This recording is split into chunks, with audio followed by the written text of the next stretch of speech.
puasa yang kita lakukan murni karena Allah, bukan karena orang lain, bukan karena ingin dinilai jadi orang baik, bukan karena ingin dinilai jadi orang taat, bukan ingin dinilai jadi orang soleh, tapi karena apa? Karena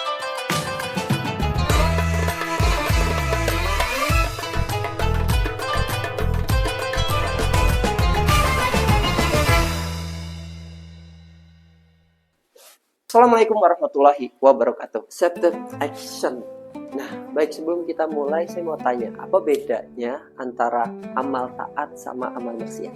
Menurut saya, amal taat itu adalah suatu perintah dari Allah yang kita kerjakan maka akan mendapat pahala. Sedangkan amal maksiat yaitu larangan Allah yang masih juga kita kerjakan maka kita akan mendapatkan dosa. Menurut saya, kalau amal taat itu merupakan perbuatan yang diridhoi oleh Allah Subhanahu wa Ta'ala. Sedangkan untuk melakukannya mendapatkan pahala. Sedangkan kalau amal maksiat itu perbuatan yang dilarang dilakukan oleh Allah Subhanahu wa Ta'ala.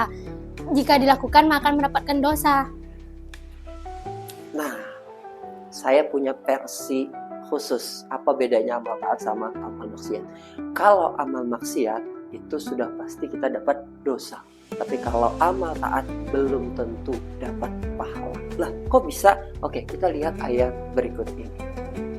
Faman kana yarju liqa rabbih falyamal amalan sholihan wala yusyrik bi ibadati rabbih ahada.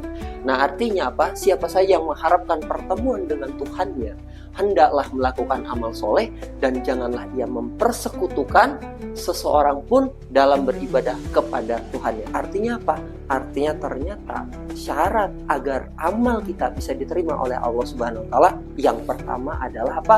Yang pertama harus ikhlas karena Allah Subhanahu wa Ta'ala. Nah, bagaimana dengan ikhlas ini, Ustaz? Nah, ikhlas di sini adalah seperti misal ketika kita melakukan sholat subuh, sholat subuh, harus sholat subuh di masjid, ya itu amal soleh. Nah, agar amal soleh kita diterima, maka harus ikhlas karena Allah, bukan karena dosen yang nyuruh. Kalau misalkan sholat subuhnya di masjid dapat nilai A, lalu kita sholat subuh, maka kalau kita melakukan amal perbuatan seperti itu, sholat subuhnya di masjid karena nilai dari dosen, maka Allah tidak akan terima sebagai amal ibadah yang baik. Kemudian, nah ini wama umiru illa liya'budullah mukhlishina lahuddin. Padahal mereka tidak disuruh kecuali apa?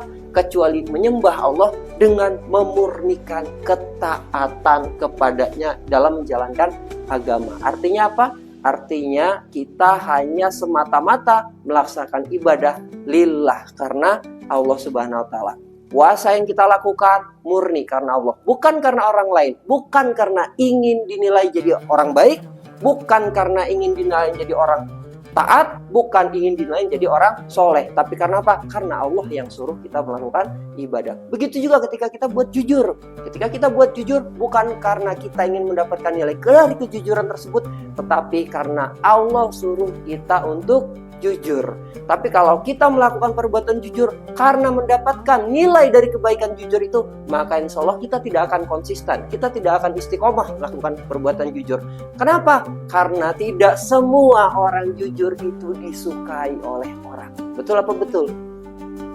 Ketika kita dalam kelas jujur nih, ada teman yang nyontek, Bapak, Ibu, kenapa dia nyontek? Kira-kira apa respon teman-teman? Marah atau senang sama kita? Pasti semuanya nggak akan senang sama kita. Sok jujur amat nih orang.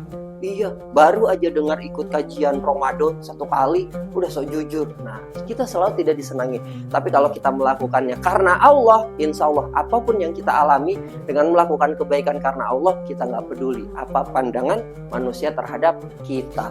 Kemudian yang kedua apa? Yang kedua, syarat agar amal kita diterima oleh Allah Subhanahu wa Ta'ala adalah apa? Benar sesuai dengan tuntutan Rasulullah atau ittiba'ur Rasul. Apa kata Allah?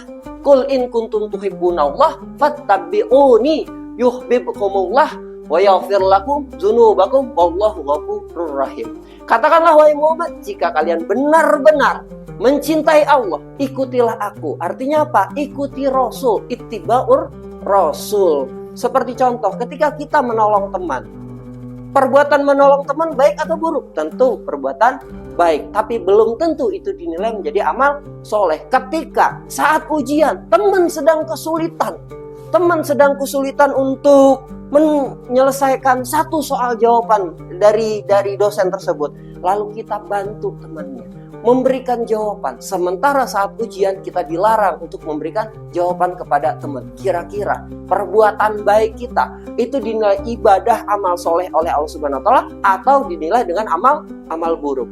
Pasti itu dinilai jadi amal buruk, padahal niat kita baik. Jadi melakukan perbuatan amal soleh bukan hanya dinilai dari niatnya ikhlas, tapi juga caranya harus benar sesuai dengan tuntutan Rasulullah Shallallahu Alaihi Wasallam. Lalu bagaimana setiap amal kita agar kita bisa dinilai menjadi ibadah? Maka disitulah pentingnya kita menuntut ilmu. Agar apa? Agar setiap amal yang kita lakukan itu bisa dinilai ibadah oleh Allah Subhanahu wa Ta'ala. Niat kita ikhlas karena Allah itu di dalam diri kita yang bisa kontrol. Tapi pengetahuan kita terkait dengan amalnya sesuai dengan tuntutan Rasulullah, maka itu ilmu yang kita dapatkan. Disitulah pentingnya menuntut ilmu. Maka wasilah menuntut ilmu banyak.